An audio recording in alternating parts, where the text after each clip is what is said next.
Hello friends, welcome to பட்டர்டோghee. இன்றைக்கி நம்ம முலாம்பழத்தை வச்சு ஒரு ஐஸ்கிரீம் எப்படி செய்கிறதுன்றதை பார்க்கலாம். அதுக்கு இங்கே பாருங்கள், ரொம்ப இன்க்ரீடியன்ஸ் எதுவும் தேவை கிடையாது. பால், முலாம்பழம் மட்டும் வச்சு நம்ம செய்ய போகிறோம். இது வந்து நான் ஒரு டெக்கரேஷனுக்காக அந்த சாக்லேட் சிரப் ஊற்றிருக்கேன். இங்கே பாருங்கள், அந்த ஐஸ்கிரீம் வந்து எவ்வளோ பர்ஃபெக்டாக வந்திருக்கு அப்படின்ட்டு.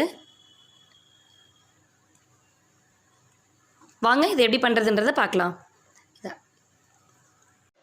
கிர்னி பழம் இருக்குது இல்லைங்களா, அந்த கிர்னி பழத்தை நல்லா தோல் சீவிட்டு கட் பண்ணி ஒரு 2 மணி நேரம் அளவுக்கு ஃப்ரிட்ஜில் வச்சுருக்கேன், ஃப்ரீசரில் வச்சுருக்கேன். அதுக்கப்புறம் 2 பெரிய கிர்னி பழம், இது வந்து பார்த்திங்கன்னா 1 கிலோ அளவுக்கு இருக்கும்.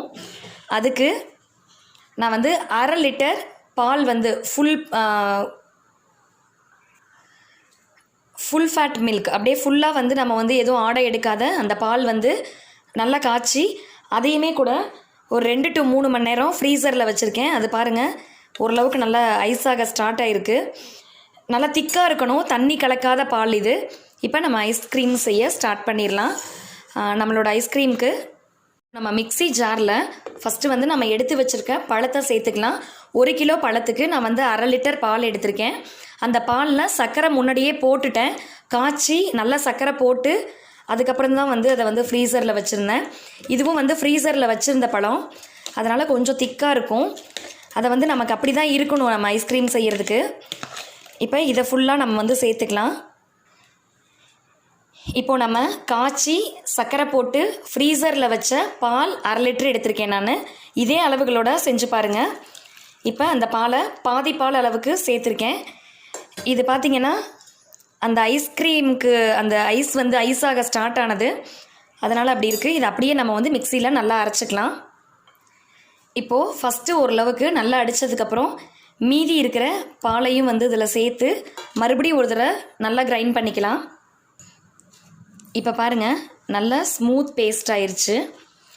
இந்த டைமில் நம்ம வந்து ஒரு பவுல் எடுத்துக்கோங்க. அதில் நம்ம வந்து ரெடி பண்ணி வச்ச அந்த மிக்சரை அதில் சேர்த்துக்கலாம்.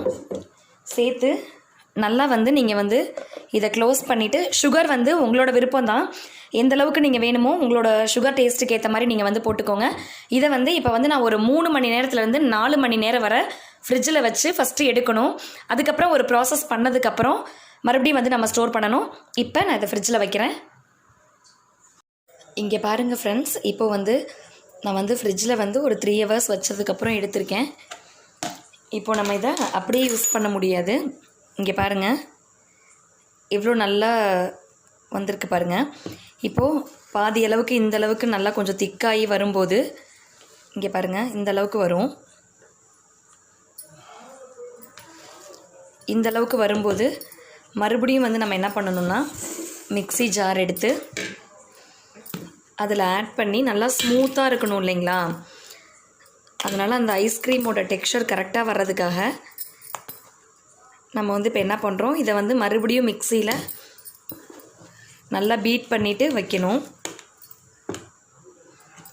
இப்போது நம்ம மறுபடியும் வந்து நல்லா வந்து மிக்ஸியில் அடிச்சிட்டோம். இப்போது அகெயின் அதே கண்டெய்னரில் நான் வந்து ஸ்டோர் பண்ண போகிறேன். இப்போ பார்த்திங்கன்னா, இப்போ என்ன பண்ணணும், நம்ம ஒரு 8 hours இதை வந்து ஃப்ரீசரில் வைக்கணும். இங்கே பாருங்கள் ஃப்ரெண்ட்ஸ், இப்போ வந்து 8 hours ஆயிடுச்சு. நம்மளோட ஐஸ்கிரீம் சூப்பராக ரெடி ஆயிடுச்சு. இது பாருங்கள், என் வீட்டு பசங்க வந்து தொட்டு பார்த்தது எவ்வளோ சூப்பராக வருது பாருங்கள். இங்கே பாருங்கள், நான் உங்கள் முன்னாடி தான் எடுக்கிறேன்.